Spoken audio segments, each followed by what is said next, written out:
எதுக்காக இங்க வந்தீங்க? அதுவும் இந்த நேரத்துல? அது ரொம்ப தாகமா இருந்துச்சா, அதான் தண்ணி குடிக்கலான்னு ஹாலுக்கு வந்தேன். என்னம்மா சொல்ற நீ? ஃப்ரெண்டா மட்டும்தான் பார்க்க முடியும். ஃப்ரெண்ட பொண்டாட்டிய பார்க்கறது தப்புமா? இன்னைக்கு ஒரு நாள் மட்டும் வீட்லயே இருங்களேன், ஆபீஸ்க்கு போக வேண்டாம். இன்னைக்கு ஆபீஸ் வேலை எதுவா இருந்தாலும் கரண் பாத்துக்கட்டும். அது முடியாது. இன்னைக்கு விக்ரம் ஆபீஸ்க்கு வர போறாரு, நான் போய் தான் ஆகணும். அது வரைக்கும் எனக்கு கவலை இல்ல. ஆனா என்னைக்கு உங்களோட முயற்சிகள் தோத்து போகுதோ அன்னைக்கு அர்ஜுனை கல்யாணம் பண்ணிக்கிறதுக்கு நான் என்ன பண்ணணும்னு நான் யோசிக்க ஆரம்பிக்கணும். அமிர்தா, உன்னால ஒரு உதவி ஆகணும், செய்வியா? என்னன்னு சொல்லுங்கப்பா, என்னால முடிஞ்சா கண்டிப்பா செய்றேன். ஒன்னும் இல்லம்மா, நான் கொஞ்சம் அவசரமா இப்போ எம்எல்ஏவை பார்க்க கிளம்பிட்டேன். நேத்து நம்ம ஆபீஸ்க்கு விஷ்ணுன்னு ஒருத்தர் வந்தாருல்ல, அவங்க ஆபீஸ்க்கு போய் இந்த அக்ரிமெண்ட் பேப்பர்ஸ்ல ஒரு சிக்னேச்சர் வாங்கிட்டு வர முடியுமா?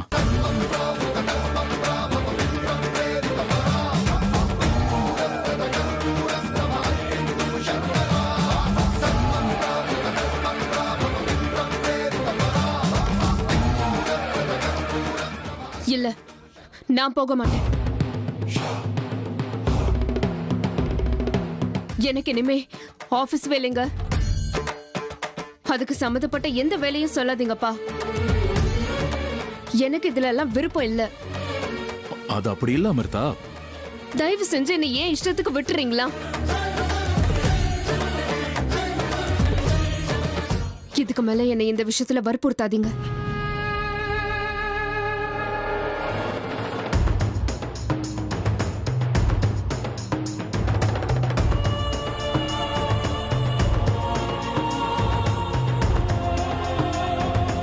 விஷ்ணு ஆஃபீஸ்க்கு போயிட்டு வான்னு சொன்னா அமிர்தா ஏன் போயிட்டு வர மாட்டேங்கிறா, அவங்க ஆஃபீஸ்க்கு ஏன் போக மாட்டேங்கிறா? இதுல இருந்தே தெரியுது என் சந்தேகம் கரெக்டாக தான் இருக்கும். ஏற்கனவே விஷ்ணுவுக்கும் அவளுக்கும் நிச்சயமா அறிமுகம் இருக்கு.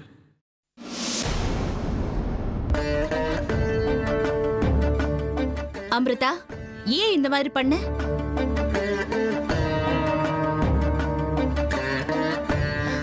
நான் என்ன பண்ண சித்தி? இப்போ அவங்க போக சொன்ன இடத்துக்கு நீ ஏன் போக மாட்டேன்னு சொன்ன? நீ போக மாட்டேன்னு சொல்லி தப்பு பண்ணிட்ட அமிர்தா. நீ அந்த இடத்துக்கு போயிருக்கணும். இல்ல சித்தி, நான் சரியான முடிவு தான் எடுத்திருக்கேன். நான் அங்க போனேன்னா அந்த மனுஷனோட முகத்தை பார்த்த உடனே எனக்கே தெரியாம எனக்கு ரொம்ப கோபம் வருது. மனசுக்குள்ள ஏதோ குழப்பமா இருக்கு. கொட்டிச்சு சாகடிக்கணும் போல இருக்கு. அவரை பார்க்கும்போது ரொம்ப கெட்டவரா இருப்பாருன்னு எனக்கு தோணுது. அதனால்தான் எனக்கு அவர் மூஞ்சில முழிக்கவே பிடிக்கல. நான் அங்க போக மாட்டேன். இப்பதான் முதல் தடவையா காரணமே இல்லாம ஒரு மனுஷனை கடிச்சு சாகடிக்கணும்னு எனக்கு தோணுது. அவனை பார்த்த உடனே உனக்கு கோபம் வந்திருக்கு. அப்போ அத ஒரு அறிகுறியா எடுத்துக்கிட்டு நீ அங்க போனீனா உன்னோட பல நாள் கனவு நினைவாக வாய்ப்பு இருக்கு அமிர்தா.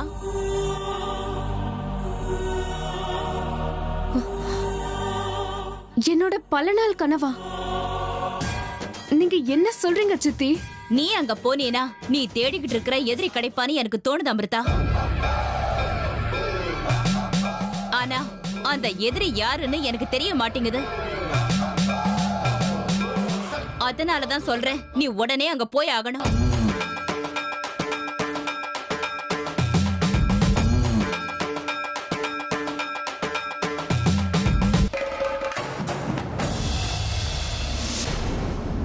என்னங்க என்னங்க என்னங்க, ஒரு நிமிஷம் நில்லுங்க.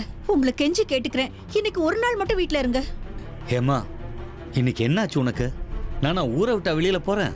டெய்லி போற மாதிரி ஆபீஸ்க்கு தானே போறேன். சும்மா ஜோசியர் பேச்ச கேட்டு நீ டென்ஷன் ஆகாத. முதல்ல நீயும் அம்மாவும் ஜோசியர் பேச்ச கேட்கறத விடுங்க. ஐயோ, அது அப்படி இல்லங்க. இது வரைக்கும் அந்த ஜோசியர் சொன்னது எதுவுமே பொய்யானது இல்ல. அவரே போன் பண்ணி இன்னைக்கு உங்களுக்கு கண்டா இருக்குன்னு சொல்லிருக்காரு. இந்த நிலைமையில நீங்க வெளியில போறது சரியில்லைங்க. எது சரி எது தப்புன்னு எனக்கு தெரியும். அதே மாதிரி யார் பேச்ச நம்பணும் யார் பேச்ச நம்ப கூடாதுன்னு எனக்கு தெரியும். உங்களுக்கு எல்லாம் எப்படி ஜோசியர் மேல நம்பிக்கை இருக்கோ அந்த நம்பிக்கை எனக்கு என் மேல இருக்கு. ஐயோ, நான் அதை உங்களுக்கு எப்படி புரிய வைக்கிறது? எதுக்காக நீங்க இப்படி பிடிவாதம் பிடிக்கிறீங்க? இன்னைக்கு ஒரு நாள் நீங்க ஆபீஸ்க்கு போலனா என்ன ஆயிட போகுது சொல்லுங்க? என் பேச்ச கொஞ்சம் கேளுங்களேன். இன்னைக்கு ஒரு நாளைக்கு வீட்ல இருங்களேன் ப்ளீஸ். ஏமா வெளியில போகும்போது ஏன் இப்படி பிடிவாதம் பிடிக்கிற? நான் ஆபீஸ்க்கு போனேன்னா போயே தீருவேன். வாடா. அப்படின்னா நான் இப்ப போற இடத்துல நாகமணியை திருடி எங்க அப்பா அம்மாவை கொன்னவங்கள என்னால பார்க்க முடியும்னு சொல்றீங்களா? கிடைச்சாலும் கிடைக்கலான்னு எனக்கு தோணுது. ஆனா என்னால அதை உறுதியா சொல்ல முடியல அமிர்தா.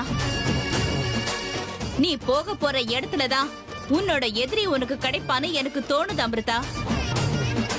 அதனாலதான் நான் இவ்வளவு சொல்றேன். இப்போ உனக்கு கிடைச்ச இந்த வாய்ப்பை நீ தவற விட்டுறாத. கிளம்பி போ அமிர்தா. சரி சித்தி, என் எதிரி கிடைப்பானா? அவன் என் கண்ணுல படுவானா? நான் கண்டிப்பா அந்த இடத்துக்கு போவேன் சித்தி. என் எதிரிய சாகடிக்கிற வாய்ப்பு எனக்கு நிச்சயம் கிடைக்கும்னா நான் எந்த இடத்துக்கும் போக தயார். எவ்வளவு கஷ்டம் வந்தாலும் அதை அனுபவிக்கிறதுக்கு நான் தயாரா இருக்கேன் சித்தி. என் எதிரிய நான் சும்மா விட மாட்டேன்.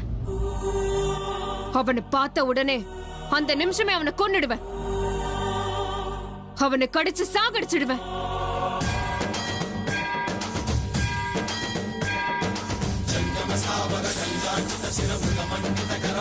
ஐயோ கடவுளே, இப்ப நான் என்ன பண்றது? ரொம்ப பயமா இருக்கே.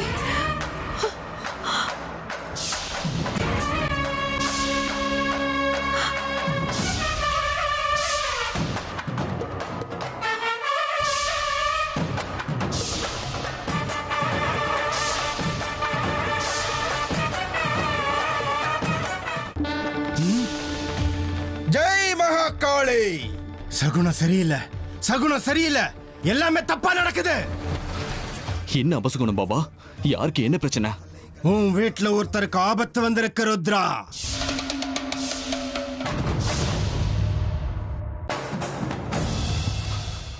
எங்க வீட்லயா? யாருக்கு பாபா? சொல்லுங்க பாபா, யாருக்கு? ஜெய் மகாகாளி.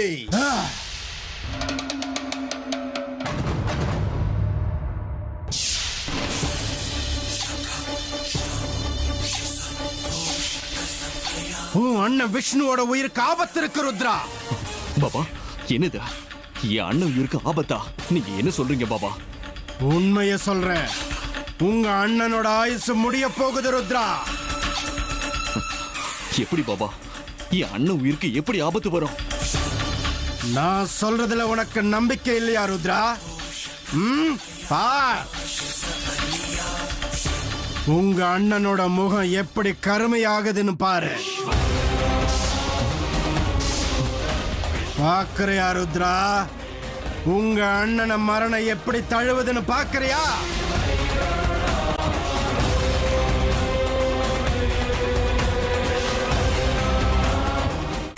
ஒன்றும் இல்லை சித்தப்பா.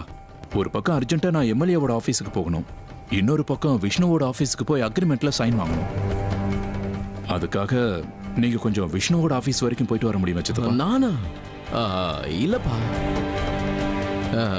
இல்லப்பா, எனக்கு இந்த மாதிரி விஷயம்லாம் புரியாது. அதுவும் எனக்கு வேற நிறைய வேலை இருக்கு. ப்ளீஸ் சித்தப்பா, அப்படியெல்லாம் சொல்லாதீங்க.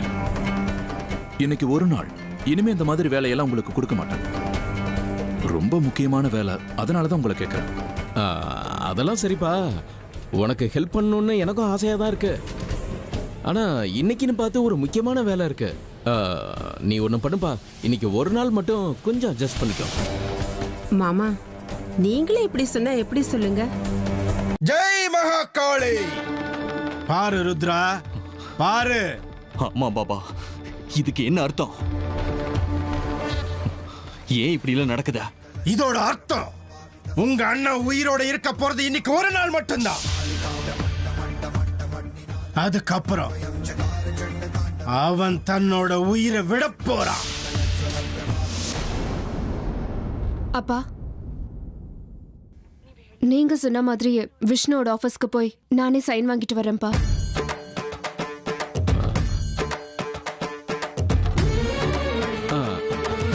என்னம்மா இது? கொஞ்ச நேரத்துக்கு முன்னாடி போக மாட்டேன்னு சொன்ன, இப்ப என்னடா நான் போறேங்கிற? இவ்வளவு சீக்கிரம் எப்படிமா நீ மனசு மாறின? என்ன விஷயம்? ஆமா, அப்போ நான் அந்த மாதிரி சொன்னேன். ஆனா நேத்து நான் அவர்கிட்ட அப்படி நடந்துகிட்ட விதம் அப்பா அம்மாவுக்கு வருத்தத்தை கொடுத்தது. அது தப்புன்னு நான் இப்பதான் தெரிஞ்சுக்கிட்டேன். அதனால்தான் நேரா போய் அவர்கிட்ட மன்னிப்பு கேட்கணும்னு தோணுச்சு. இந்த வேலை விஷயமா இன்னைக்கே நான் அவரை போய் பார்க்கறேன். அது எப்படி அண்ணன் உயிர் போகும்? அவனுக்கு என்ன ஆக போகுது? இதெல்லாம் எப்படி நடக்கும் பாபா? எங்க அண்ணனுக்கு எப்படி சாவு வரும்? ஜெய் மகாகாளி! ருத்ரா, உன்னோட நண்பனை சாகடிச்ச அந்த நாகராணி தான் உங்க அண்ணனையும் சாகடிக்க வந்துகிட்டு இருக்கா.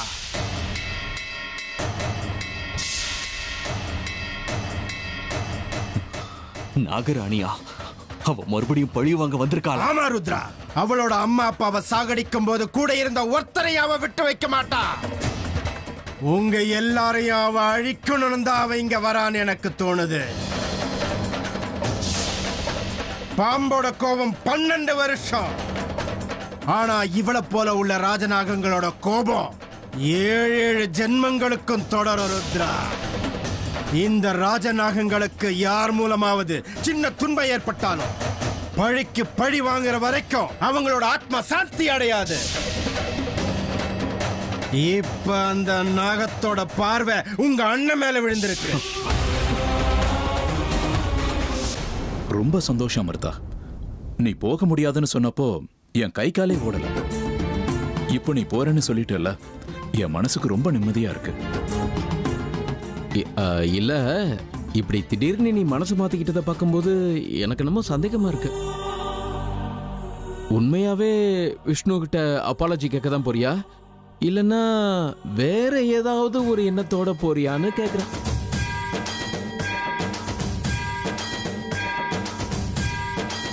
சித்தப்பா, என்ன பேசுறீங்க நீங்க? அமிர்தா விஷ்ணுவோட ஆபீஸுக்கு போறேன்னு சொன்னதே எனக்கு சந்தோஷமா இருக்கு. இந்த நேரத்துல நீங்க தேவையில்லாத கேள்வி கேட்டு அவ மனசை மாத்தி விட்டுறாதீங்க சித்தப்பா. அமிர்தா, அவரோட பேச்சையெல்லாம் நீ பெருசா எடுத்துக்காதமா. அவர் எப்பவும் எல்லா விஷயத்தையும் சந்தேகப்பட்டுக்கிட்டே தான் இருப்பாரு. நீ ஃபைல புடி. இங்க பாருமா, டிரைவருக்கு விஷ்ணுவோட ஆபீஸ் தெரியும். அவர் உன்னை கூட்டிட்டு போவார். முக்கியமான வேலை. சரிங்கப்பா, நான் போயிட்டு வந்துடுறேன். அம்மா கிளம்பட்டுமா? சரிம்மா, பத்திரமா போயிட்டு வா.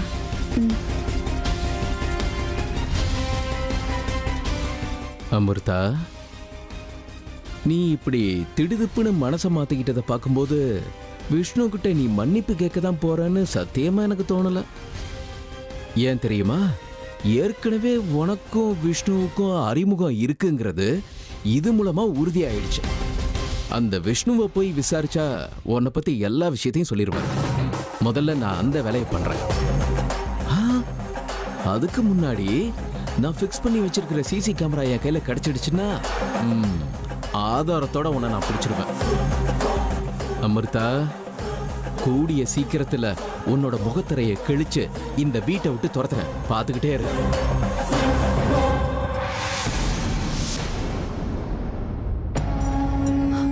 கடவுளே, நான் ஒன்னதான்ப்பா நம்பி இருக்கேன். என்னோட திருமங்கல்யத்தை நீதான்ப்பா காப்பாத்தணும். அவருக்கு எந்த ஆபத்தும் இல்லாம நீதான் அவரை பாதுகாக்கணும். எங்கேயும் போகாதீங்கன்னு நான் எவ்வளவோ சொல்லியும் பிடிவாதமா ஆபீஸ்க்கு கிளம்பி போயிட்டாரு. ஜோசியர் இவரோட உயிருக்கு ஆபத்து இருக்குன்னு சொன்னதுல இருந்து என் மனசுக்கு ரொம்ப பயமா இருக்கு.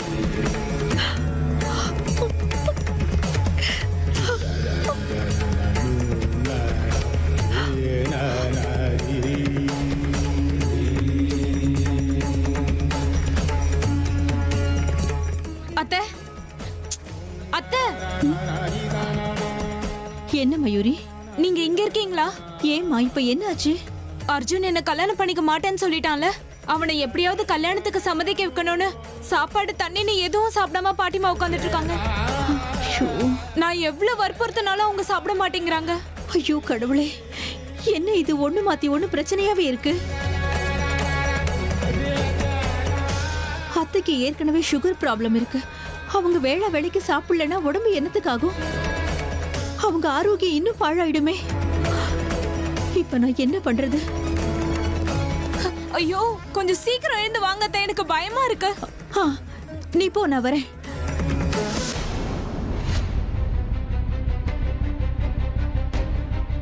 ஓ ச்சே, விக்ரம் சார் ஃபோன் பண்ணிருக்காரு. நான் கவனிக்கவே இல்லை. ஓ, அப்ப வேற ஏதோ மூட்ல இருந்தேன். ஃபோன் சைலண்ட்ல இருந்ததும் தெரியவே இல்லை. பாவம் என்ன நினச்சிக்கிட்டாரோ என்னவோ.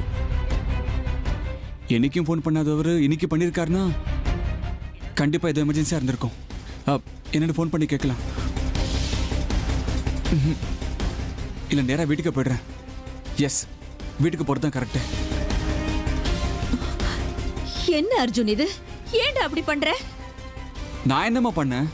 பண்றதெல்லாம் பண்ணிட்டு என்ன பண்ணேன்னு கேக்குற? நீ கல்யாணம் பண்ணிக்க மாட்டேன்னு பிடிவாதம் பிடிக்கிறதுல உங்க பாட்டி எதுவும் சாப்பிடாம குடிக்காம உட்கார்ந்துகிட்டு இருக்காங்க. அதுக்கு நான் என்ன பண்றது? எனக்கு பிடிக்காத விஷயத்தை நீங்க முடிவு பண்ணா அதுக்கு நான் உடனே ஒத்துக்கணுமா? நோ, நான் ஒத்துக்கவே மாட்டேன். நீங்க முதல்ல போய் பாட்டியை சாப்பிட சொல்லுங்க. இப்ப நான் என்ன சொன்னாலும் அவங்க கேட்க மாட்டாங்கடா. நீ தான் போய் உங்களை சமாதானப்படுத்தணும். நான் சமாதானப்படுத்த வந்தா மறுபடியும் அதே கேள்வி, அதே ப்ராமிஸ். என்னால முடியாதுமா. இங்க பாரு, நீ என்ன பண்ணுவியோ ஏது பண்ணுவியோ எனக்கு தெரியாது. நீ கல்யாணம் பண்ணிக்கவே பண்ணிக்க மாட்டியோ அதை பத்தி எனக்கு கவலை இல்ல. நீ முதல்ல ஏதாவது பண்ணி உங்க பாட்டியை சாப்பிடவே அது போதும். வந்து சொல்லுவா. அம்மா, அது வந்து இங்க பாரு அர்ஜுன், இதுக்கு மேல எதுவும் பேச வேண்டாம். வா, நான் வந்துதான் ஆகணும், புரியுதா? வா அம்மா. வாடா, வா இங்க முதல்ல. பாருடா, பாரு அவங்கள. ஒரு நாள் உன் பாட்டி உண்ணாவிரத போராட்டம் பண்றாங்க. பாட்டி, என் மேல கோவப்பட்டு இப்படி உட்காந்துருக்கீங்களா? இல்ல உங்க லவர் சிவனை நினைச்சு தியானம் பண்றீங்களா? எனக்கு தெரியும், உங்க லவர் சிவனை நினைச்சு தானே தியானம் பண்றீங்க.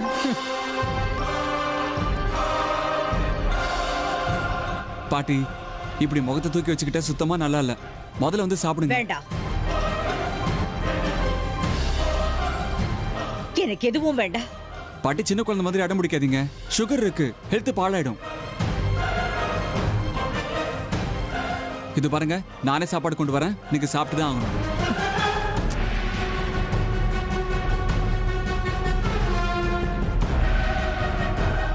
எங்க காட்டுங்க. வேண்டான்னு சொல்றேன்ல, ஏண்டா என்ன வற்புறுத்துற? இத பாரு அர்ஜுன், நீ மயூரிய கல்யாணம் பண்ணிக்கிறேன்னு சொல்லு, அதுக்கப்புறம் நான் சாப்பிடுறேன். அப்படி இல்லைன்னா நான் செத்தாலும் பரவாயில்ல, ஒரு பருக்கையும் சாப்பிட மாட்டேன், ஒரு சொட்டு தண்ணி கூட குடிக்க மாட்டேன். ப்ளீஸ் பாட்டி, இப்படி எல்லாம் பிளாக்மெயில் பண்ணாதீங்க. எனக்குன்னு வெறுப்புகள் இருக்கு.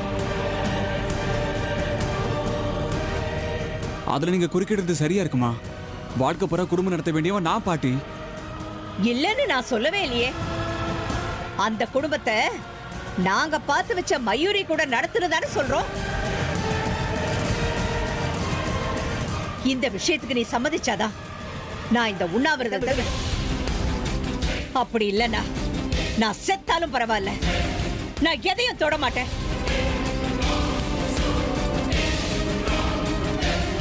ஐயோ அத்தை, நீங்க இப்படி எல்லாம் பேசாதீங்க. சும்மா ஒரு 2 வாய். இல்ல ஹேமா, எனக்கு வேண்டாம்னா வேண்டாதான். உன் பிள்ளைக்கு புத்தி சொல்லு, கல்யாணத்துக்கு சம்மதிக்க சொல்லு. அப்படி இல்லைன்னா நான் இப்படித்தான் இருப்பேன். உயிர் போனாலும் அதை பத்தி கவலைப்பட மாட்டேன். பாட்டி, இதெல்லாம் அநியாயம். நீ என்ன வேணாலும் சொல்லிக்கோடா, நீ இந்த விஷயத்துக்கு சம்மதிக்கிற வரைக்கும் நான் இப்படித்தான் இருப்பேன்.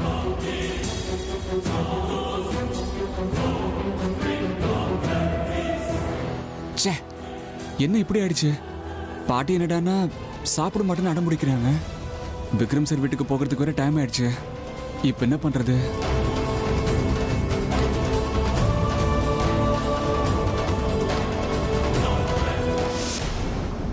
உங்க அண்ணனை சாகடிக்கிறதுக்கு அவ வந்துகிட்டு இருக்கா.